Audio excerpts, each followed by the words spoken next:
Стапелия крупноцветковая. Небольшой суккулент. Природный ареал охватывает южную оконечность Африки, Капскую область. Растение очень широко культивируется во всем мире в качестве комнатного. В Тверской области встречается только в комнатной и оранжерейной культуре.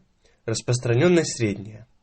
Срок самопроизвольного цветения приходится на позднюю осень, реже весну. Сильно зависит от короткого светового дня, что позволяет искусственно его вызывать в любое время года. В условиях слишком длинного или короткого дня бутоны образуются, но сбрасываются. Цветет только в светлое время суток, не выделяя запах ночью. Опыляется насекомыми. Из-за недоступности для опылителей образование плодов происходит редко. Основные опылители – падальные мухи определенного размера. В ответ за опыление мухи не получают ничего, даже испытывают нанесение ущерба в виде гибели части потомства. Значения для пчеловодства не имеет. Как и все растения семейства кутровые, имеет замысловатое строение цветка. Лепестки цветом имитируют гниющее мясо. Белые линии похожи на группы опарышей. Густое опушение придает схожести с шерстью млекопитающих. Запах соответствующий. В центре цветка расположено цилиндрическое образование с жесткими направляющими отростками, между которыми располагаются 5 щелей с пыльниками и пестиком. Время для привлечения опылителей занимает минуты. Первой была синяя падальная муха мелких размеров. Обследовав цветок, насекомое заползло в темный центр, пробуя субстрат хоботком.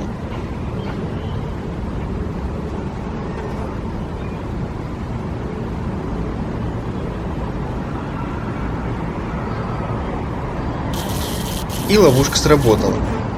Испуганная муха тут же отлетела. Ее хоботок попал в щель.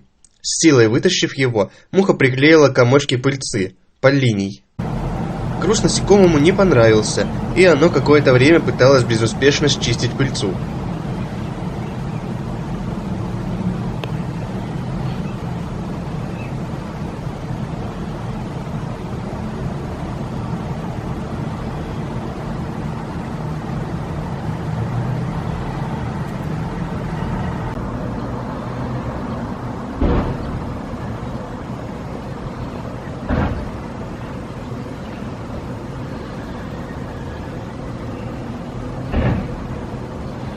Цветок пытаются посещать и жуки-падальщики, но тот слишком скользкий для их ног.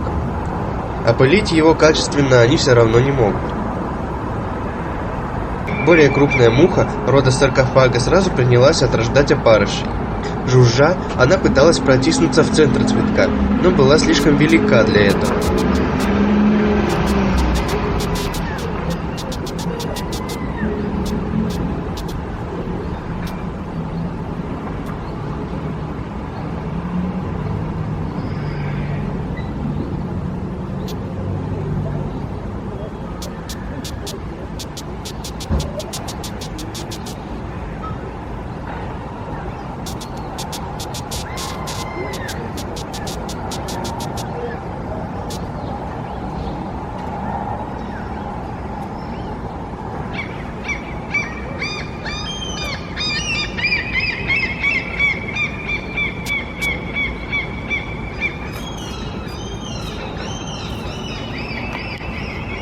Привлек цветок и зеленую падальную муху.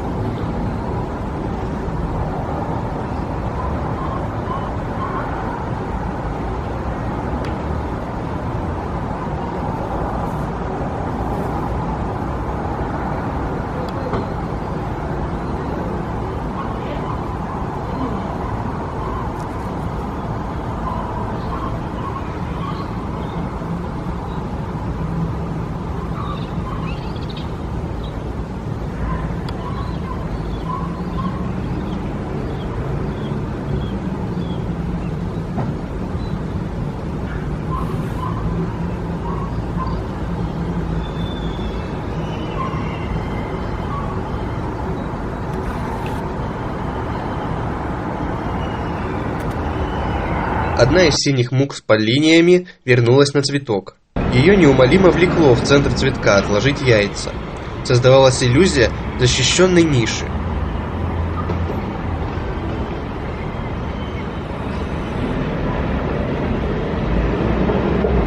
В конце концов, хоботок мухи снова попал в щель. Теперь Полиний застрянет там, оказавшись на рыльце пестика.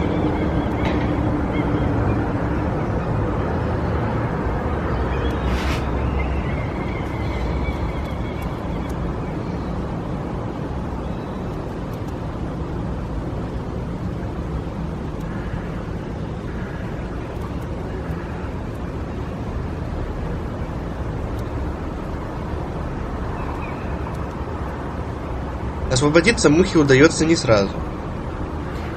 Другая муха умудрилась протиснуться и в неудобной позе стала откладывать яйца.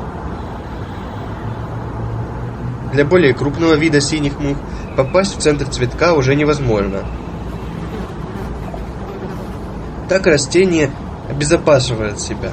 Гибель насекомых со слишком толстым для щели хоботком приведет к образованию препятствий для опыления из трупов мух.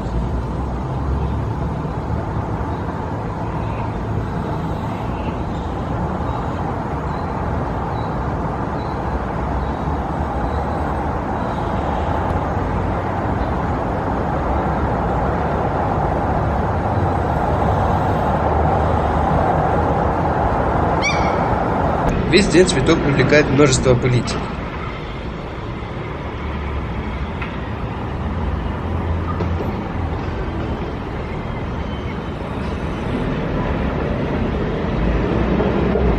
Ночью запах исчезает, а красный цвет сливается с тьмой. На следующий день цветок начинает увядать. Мухи все еще привлекаются им, но в центр цветка уже не стремятся.